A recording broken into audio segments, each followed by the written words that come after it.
This architecture and this building changed my life as a scholar. I come here every day from 6:30 in the morning until 6:30 in the evening. I'm very lucky. I feel blessed here. The fact that you have so many different people from different perspectives looking at the same material that occupies you gives you an incredible opportunity to think differently about your own stuff, about your own material, about your own research. When I came to Scholion, I was invited in. Someone invited me into a different surrounding. Someone thought of how I will feel with my colleagues and my students in these surroundings. And they have created a home for the scholars. They see you as sort of the future academia, and it's very motivating, and it kind of makes you kind of wake up in the morning and say, well, I want to do this, I want to wake up, I want to work hard.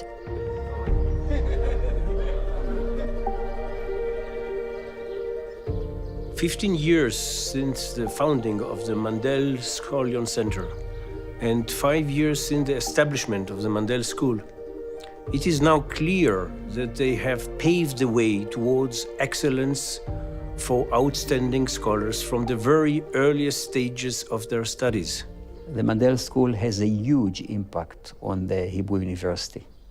It actually changed the way the humanities work at the Hebrew University, and indeed changed the humanities in Israel in general. We created a graduate school that belongs truly to all of the humanities, that is cross-disciplinary in a real sense. So the community that meets there, the community of conversation, does not actually belong to this or that department, this or that discipline. And this is in a really very active way. People talk to each other in ways they could not have imagined in other ways. This place really changed my life and changed my perception of academic life. I saw that research doesn't have to be an isolated thing. It could be something you do with people. I used to think that if I have a good idea, I should keep it for myself.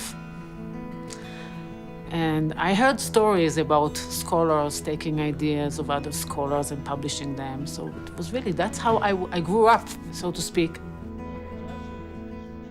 But since I'm here, whenever I have a good idea, I can discuss it with my colleagues. I can go either to the directors or either to, who are also my colleagues and friends, or to the other people in my group and discuss it with them and feel safe. You have young people coming in, they look different, they're interested in other issues, they're pursuing problems and questions which you would not necessarily think about, and they're pushing you. And you're also pushing them because you're coming from a certain kind of scholarly way of thinking and a scholarly way of working. Once you're able to talk to a colleague who's also a scholar, but from a different discipline, which has a different set of contents or different methodologies, you're able to adopt certain aspects of his methodologies or his entire set of methodologies and incorporate it into your own study. And in this case, you're able to perfect your study, and also it enables you to challenge yourself and break through your comfort zone as a scholar. We created a new university, a warm study house, a cradle for new ideas. This environment, both physical and human, created a new profile of an academic, a person who is much more involved in the cultural and social implications of his or her research. Mr. Mondel has this motto that humanity needs humanities. And this really reflects in this building. The different programs that operate from this building choose their people. And they try to choose the best people and the better people. And so after they do that, and after you feel that you were chosen, then you come in and then they tell you, okay, look what we have prepared for you. Whether it's, your own air conditioning kind of units in your office, or having the coffee machines or the amazing chairs that you all get, or the space of the room, which is always kind of large and comfortable and so well lit, which really makes a difference. So it's both that tangible kind of convenience, but it's also the fact that you are every day meeting an intellectual community and conversing with them and consulting with them. And I think it's not just the fact that they are here in the same space, it's the fact that there is a very, very good vibe and a very good atmosphere, and everyone is very congenial. Well, you see it happening when you see that outside of the regular seminars, people are sitting around talking with each other. That somebody's going to the coffee machine and not leaving it when the cup is ready, but standing to talk with the next person there. And then it will also turn itself into tangible things you can point to. People are thanking each other in their footnotes. People are writing things together. That has happened. People are putting together research projects and making joint applications for the next research grant to the Israel Science Foundation or even to the European Research Council, which is the top of the line here. It was very, I would say, illuminating for me. It was a unique opportunity to break boundaries and to mix, to do something which each and every university would like to do, but usually it's a slogan to make a really interdisciplinary work, and here it worked. I'll give you an example of one of my field studies, which I presented in one of our annual meetings. I studied a man called Yaish Ohana from Beit Shean. He was a member of a cleaning team. He started to have dreams about the Garden of Eden. And he dreamt that Elijah the prophet came to him and ushered him to the gate of heaven in his backyard. Crazy, isn't it? Was he psychotic? Now, if you discuss this from a clinical psychological perspective, you might say, yes, the guy, his connection to reality is somewhat problematic. But if you're helped by your colleagues in the group, in the team, and you find out that in the Babylonian Talmud, there is one time mentioning of Beit Shean as a possible gate of Gan Eden. If the lower Garden of Eden is in the land of Israel, the gate is in Beit Shean. It's mentioned in the Talmud. This guy took a text and created, you would say, a fantasy, but since it was text-based, people in Beit Shean believed him. And this is all the difference in the world.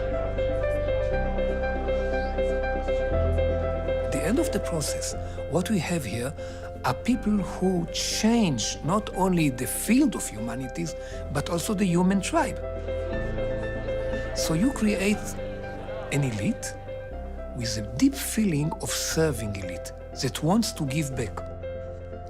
The Mandel building is magnificent, and while its conspicuousness might spark jealousy, it can also serve as a beacon of hope. It is our task to use the bricks of education to build a bridge to our neighbors. The Mandel School already has a physical bridge. Let us turn it a parable of our own. In North America, people are perfectly willing to go beyond the boundaries of the ivory tower. The ties forged with the surrounding environment are called town and gown. We can convert education into a bridge of coexistence. Yes, I mean the Good Neighbors Project, which teaches us to interact with the university's urban surroundings. عم يسأل عن ناس كانت تحكي عن سلام وين يلي كان صرنا بدنا ننسى يلي فات نكمل كل هيدي الحياة.